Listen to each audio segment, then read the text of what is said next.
महाराजा भक्तों के कारण हारे, जन जन के राज दुलारे।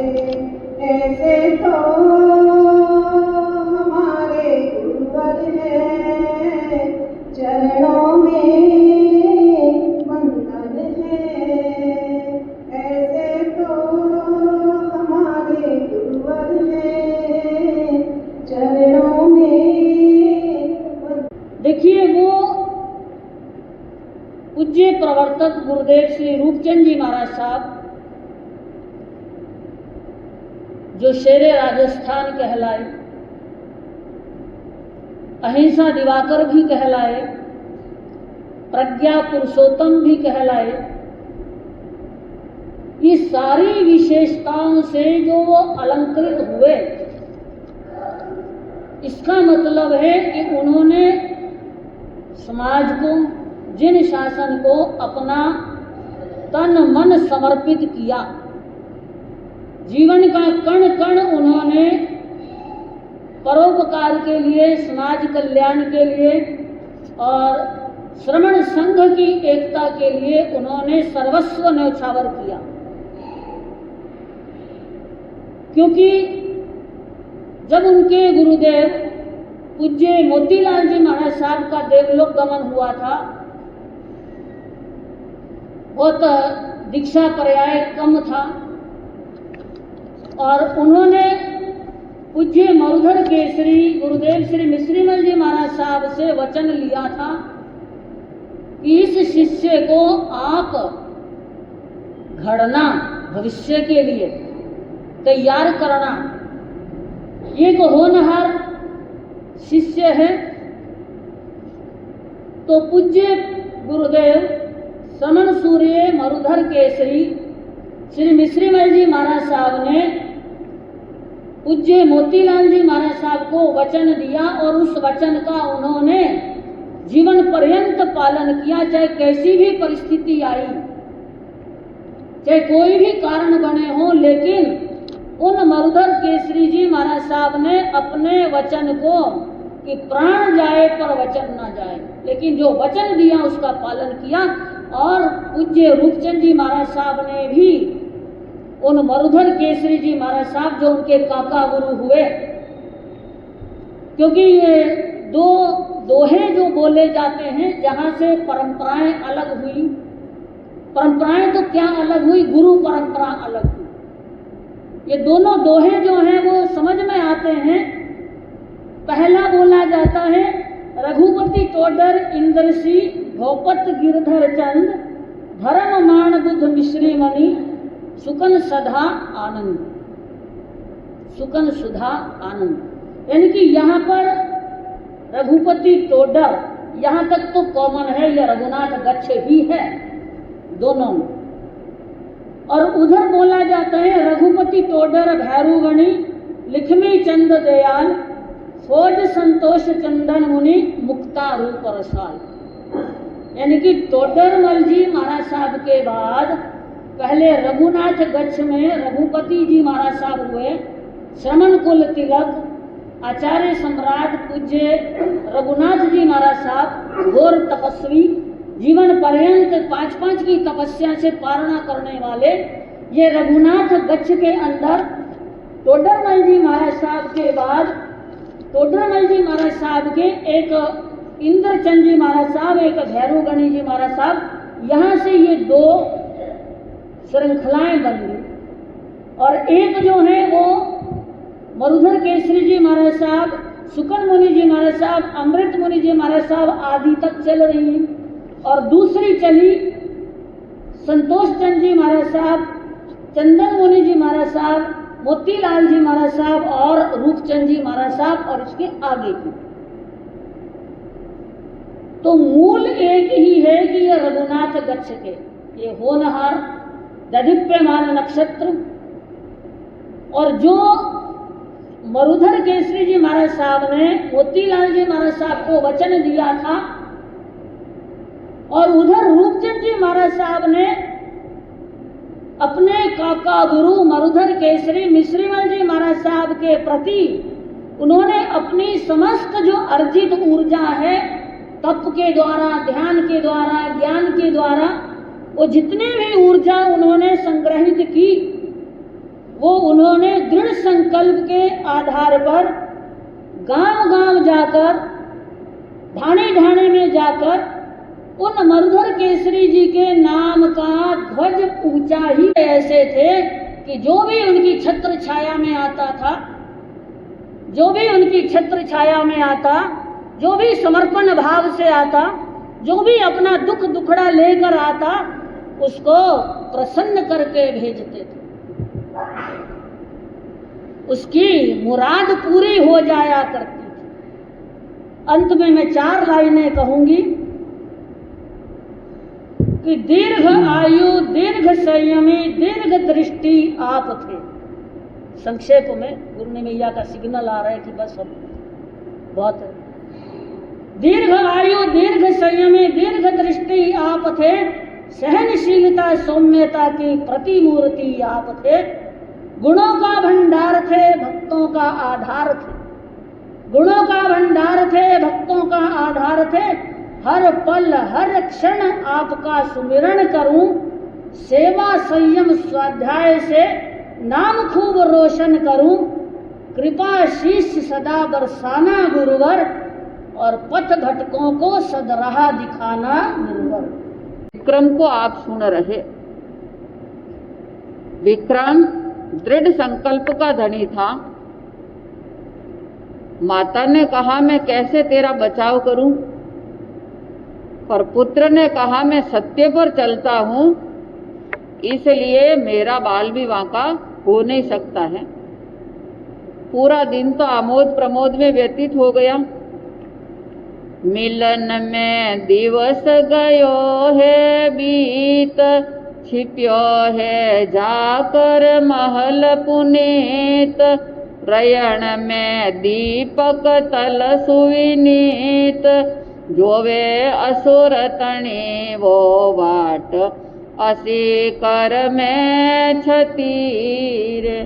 सच्चा सत्यवंत जन सेवक विक्रम भूपति।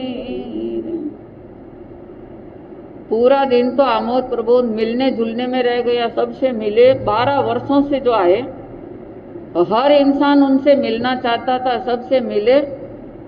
रात्रि का समय आया तो निर्भय होकर के महल में गए।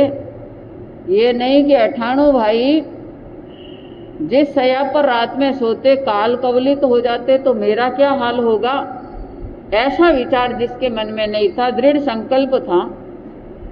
महल में जाकर के दीपक के तल के नीचे छिप गए, क्योंकि उनके पास में रूप फेरने की विद्या थी, छोटा बड़ा बनने की विद्या थी। ऐसी विद्या भी हर एक इंसान प्राप्त नहीं कर सकता, और ये पंचम काल में उन्होंने ये विद्या प्राप्त की थी। इसके लिए भी सत्य की आवश्यकता पड़ती है। जो सत्य पर चलता है वो ऐसी विद्या भी प्राप्त कर सकता है। रूप फेरने की विद्या दीपक के तल के नीचे जाकर के एकदम छोटा सा रूप बना करके छिप गए वहां पर, और असुर का इंतजार कर रहे हैं कि कब वो असुर इस महल में आवे। धर्मन साहस विक्रम भूप, असुर हित खड़ा महल माए। इते असुर वेताल खंग युत आया चलाए। सुनी देखी सेज अरुण दृग, आतुर दिखलाए। धर्मन साहस विक्रम भूप, असुर हित खड़ा महल माए।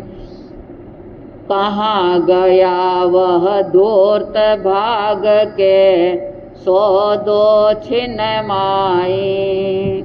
इतने में हो चवड़े नृपने, कीनी नर माए। धर्मन साहस विक्रम भूप, असुर हित खड़ा महल माए। क्या इच्छा वैताल आपके हाजिर छोया है। सुर कहे तुमको मार गिराऊं बना भूप आए। इच्छावत कर लेना पहले करो काम धाये। श्री मंदिर स्वामी से पूछो आयुष मम जाए। सुर जाकर के प्रभु से निर्णय प्रभु यो फुरमाए। 100 वर्षा के उमर पूरी भोगेगा भाई। आवे ताल हाल कह डारा नृप कह सिर नाई। मैं बिंदी चाहता नहीं कर दो निनाणो ताई। घर मन साहस विक्रम भूप असुरहित खड़ा महल माए। पुनरपि सुर जा कहा प्रभु से जिन नहीं यह थाए।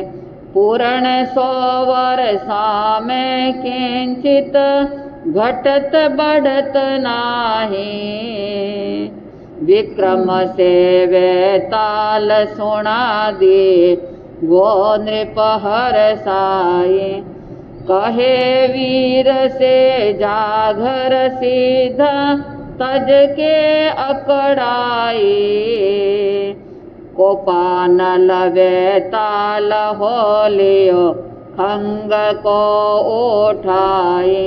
मरण धायो ढाल तेर में मिश्री मुनि गाए। घर मन साहस विक्रम भूप असुरहित खड़ा महल माए। विक्रम बड़े साहस के साथ में जाकर महल में छिप करके देख रहे हैं कि कब वैताल आ रहा है। इतने में असुर वैताल हाथ में खड्ग लिए हुए महल में पहुंच जाता है, क्योंकि उनका एक ही मानस है इन सबको खत्म करना और इस राजगादी पर बैठना। महल में आया और चारों तरफ देख रहा है, लाल नेत्र बने हुए, बड़ी आतुरता दिखा रहा कि अरे धूर्त कपटी कहाँ पर जाकर के छिपा है। चाहे तुम कहीं पर जाकर के छिप जाओ, लेकिन मैं तुम्हें ढूंढ करके निकाल दूंगा। इतना कहा और विक्रम शीघ्र ही दीपक तल से निकले और अपना रूप धारण कर लिया, सामने प्रस्तुत हो गए। पहले बड़ी नरमाई के साथ में बोलते, क्योंकि जो अवसरवादी होते हैं वो अवसर साध करके ही बोलने वाले होते, बिना अवसर कुछ भी बात अपने मुंह से निकालने वाले नहीं होते। अवसरवादी थे विक्रम कि इस समय मुझे कैसे क्या बोलना चाहिए। बड़ी नरमाई के साथ में बोले कि क्या इच्छा है आपकी, मैं आपके सामने हाजिर हूँ, खड़ा हूँ, आपकी जैसी इच्छा है बता दीजिए। सुर ने कहा, वैताल ने, कि मैं तुझे मार कर गिराना चाहता हूँ, ये मेरी इच्छा है। तुम भूप बनकर के राजा बनकर यहाँ पर जो आए हो। विक्रम ने कहा कि जो आपकी इच्छा है वो कर लेना, कोई मेरी मनाही नहीं है। इच्छा जैसा काम करना, पर एक बात मेरी सुन लेना, एक काम आपको मेरा करना होगा, बाकी सारे काम आपकी इच्छा के अनुसार होगा, पर एक काम मेरी इच्छा के अनुसार भी आपको करना होगा। बोल क्या बात है? क्योंकि वो नरमाई के साथ में बोला था तो पूछा, बोल क्या बात है? कि बात यही है, अभी महाविधि क्षेत्र में आप जाकर के श्री मंदिर भगवान से पूछ करके आ जाओ कि मेरा आयुष कितना है। तो कहते हैं कि जिसका बाल भी बांका नहीं होता आयुष्य लंबा होता है, उनका आयुष्य लंबा है, इसलिए उनकी आंखों पर भी पट्टी छा गई कि ये बात क्यों पूछ रहे हैं। वैताल को किसी प्रकार से कोई पता नहीं चला, क्योंकि आवेग में आया हुआ है। धूर्त जो होता है वो अपने पैरों पर भी कई बार कुल्हाड़ी मार लेता है। शीघ्र ही वैताल गया महाविधि क्षेत्र में, क्योंकि उनके पास में व्याक्रिय लब्धि होती है, जहां चाहे वहां पहुंच सकता। एक आंख खोल के बंद करते जब तक तो कितने स्थान पार कर लेते। महाविधि क्षेत्र में जाकर के श्रीमंदिर स्वामी को नमन किया और उनसे पूछा, जो विक्रम ने बात कही थी वही बात सामने रख दी, और वो तो घट घट के ज्ञानी है, बिना कहे बात को जान लेते हैं। तो श्री मंदिर भगवान ने फरमाया कि जिसकी आयुष्य के बारे में तुम पूछ रहे हो उनकी 100 वर्ष की पूर्ण रूप से आयुष है। 100 वर्ष की आयुष भोगेगा, इतनी उनकी आयुष्य है। कटारिया जी किसमें 100 वर्ष की आयुष भोगेगा, ये बात सुन ली और वैताल शीघ्र ही वहां से वापस रवाना हो गया, आ गया। और विक्रम सामने खड़ा है, हाल बता दिया कि 100 वर्ष की आयुष बताई है, पर उसको पता नहीं चल रहा है कि अब मैं इनके साथ में कैसे क्या कार्य कर सकता।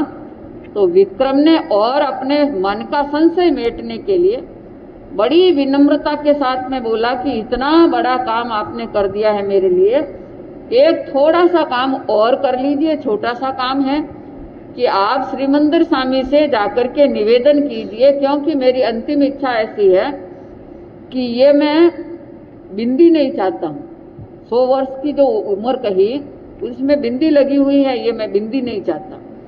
इसलिए भगवान से निवेदन करना कि मेरी आयुष्य 99 साल की कर दे, चाहे 1 साल कम हो तो भी कोई बात नहीं, पर ये बिंदी हटा दे।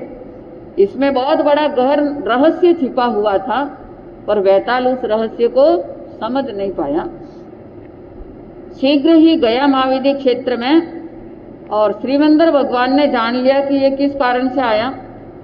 तो संशय मेटते हुए कह रहे कि ये पूर्ण 100 वर्षों की आयुष्य है, इसमें न तो घटत हो सकती है और न कोई बहना बढ़त हो सकती है। 100 वर्ष का पूर्ण आयुष्य जो रहेगा, ये किसी में ताकत नहीं है कि आयुष्य कोई ज्यादा या कम कर सके।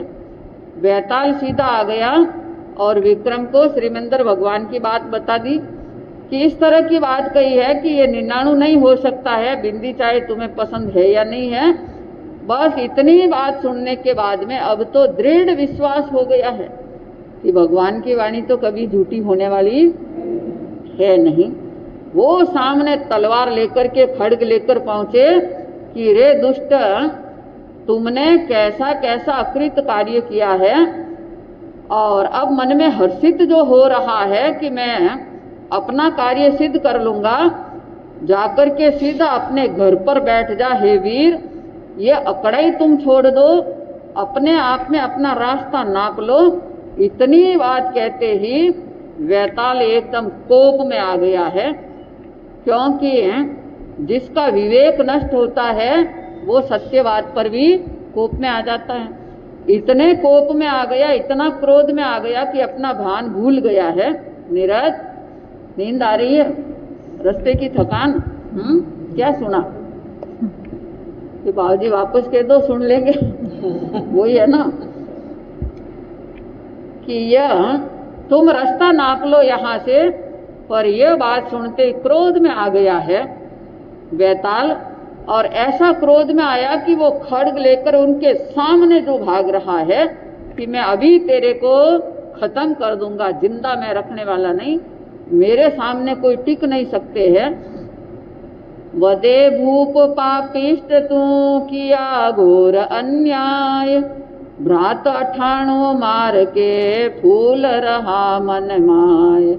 अब नहीं बच सकता कहीं मुझ हाथों से मूड, राज चाहत उज्जैन को जाने जरा नहीं गूढ़। राजा विक्रम बड़े साहस के साथ में, बल के साथ में बोल रहे, अपनी आत्मा के बल से, रे पापी दुष्टी, इतना घोर अन्याय करने वाला कि मेरे 98 भाइयों को मौत के घाट तुमने उतार दिया है। अब हरगिज भी तेरा बचाव मेरे हाथों से नहीं हो सकता है।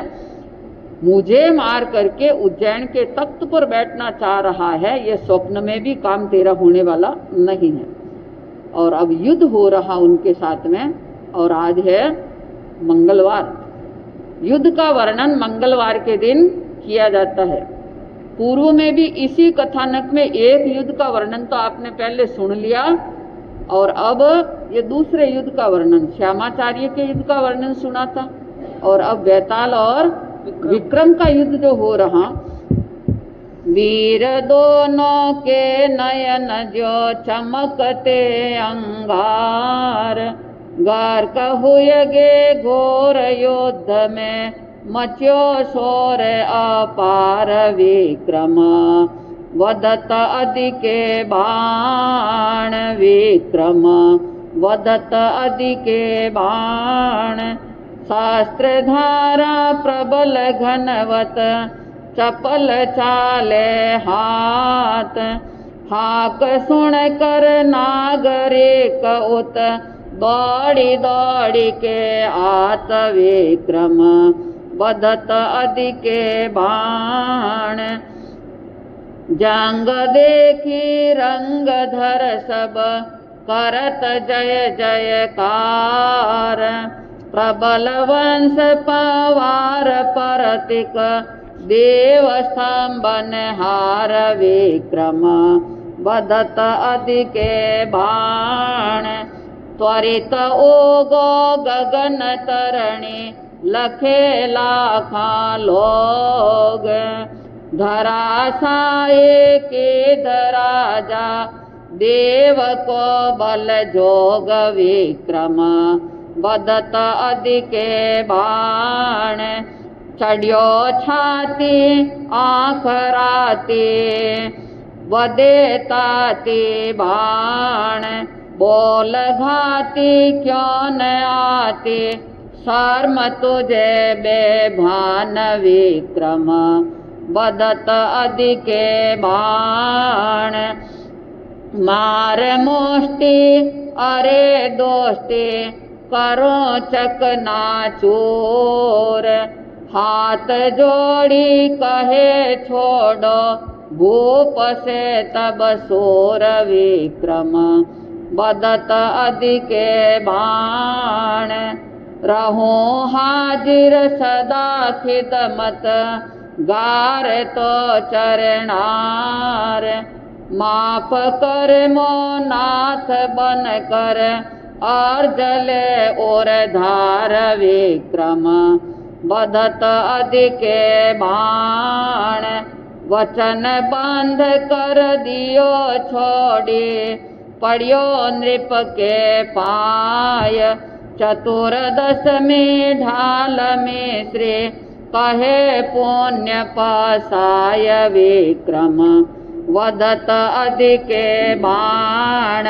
विक्रम वदत अधिके बाण। दोनों वीर हैं। वीर बैताल भी कोई कम वीर नहीं है, तो विक्रम भी कम वीर नहीं है।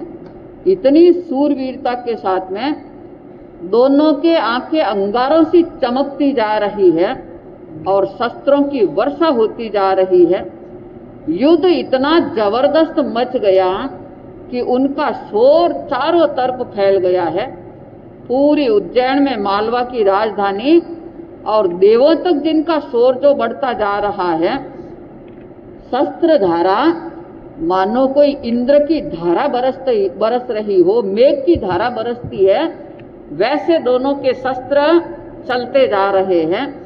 ऐसे चपल गति के साथ में हाथ दोनों के जो चलते जा रहे हैं, ये हाथ सुनते हुए दौड़ दौड़ करके नागरिक जन अपने झरोकों में, ओटलों में आकर के खड़े हो रहे, छुप छुप करके देख रहे हैं कि अरे इन दोनों के बीच में युद्ध हो रहा, विक्रम का बचाव कैसे होगा।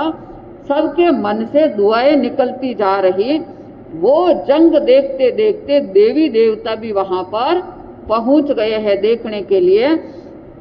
जंग देखते हुए जय जयकार सब कर रहे हैं। ऐसी जय जयकार किसकी हो रही है? उस सत्यवादी की जय जयकार होती जा रही है। ये प्रबल पंवार वंश में उत्पन्न होने वाला देवता भी स्तंभन जिनके सामने जो हो जाते हैं, ऐसे विक्रम के तेज को देख करके सब नतमस्तक जो हो रहे हैं। इधर जंग होते होते अर्धरात्रि से युद्ध हो रहा, वो युद्ध होते होते प्रातः काल का समय आ गया, क्योंकि विक्रम अच्छी तरह से इस बात को जानते थे कि जैसे ही सूर्य उदय होगा और इस वैताल की शक्ति क्षीण हो जाएगी, क्योंकि असुर जो होते हैं सूर्य उदय के बाद में उनकी शक्तियाँ चलती नहीं है। तो सूर्य उदय हो रहा, लाखों जनता देखती जा रही और वैताल को धराशायी जिसने कर दिया, धरती पर पटक दिया है। देव का बल अब चल नहीं रहा है, शक्ति क्षीण हो गया। वो अब बेभान हो रहा कि मुझे ये भी पता नहीं चला कि सूर्य उदय का समय हो गया, मेरी शक्ति चलने वाली नहीं।